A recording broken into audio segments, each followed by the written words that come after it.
আবার এই বোকারেজন থেকে বিদায় নিচ্ছি। আসলে এটা বিদায় না, আমাদের রেসপেক্টেড স্যার, আমি তার অধীনস্থ, আমি পিওসি ছিলাম, সেখান থেকে আমি প্রমোশন পেয়ে ডিএসএম হয়েছি এবং ডিএসএম হয়ে আমি প্রথম ওনার কাছ থেকে কাজ শিখে গেলাম।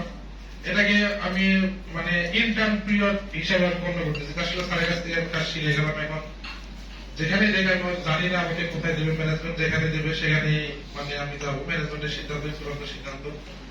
তো আমার জন্য সবাই দোয়া করবেন।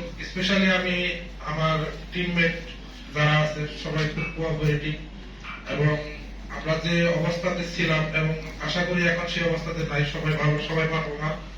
এবং আপনাদের কাছে আমার একটা রিকোয়েস্ট থাকবে, আপনারা সবাই পারফর্মার ছিলেন, পারফর্মার আছেন এবং এই পারফরমেন্সের যে ধারাবাহিকতা এটা আপনারা বজায় রাখবেন। নতুন যে স্যার বা বস আসছে উনি অনেক সিনিয়র, মানে উনি খুব কোঅপারেটিভ। ওনার সাথে আপনারা সবাই কোঅপারেটিভ ভাবে কাজ করবেন এবং অনেক কিছু ওনার কাছ থেকে শিখতে পারবেন। আর আমাদের আর ছাত্র আছেনই, ওনার কথা তো আপনারা সবাই জানেন, ওনার কথা নতুন করে আর কি বলবো।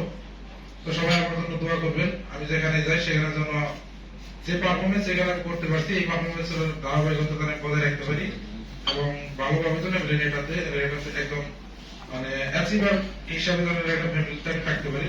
সবার জন্য দোয়া করবেন। আসসালামু আলাইকুম।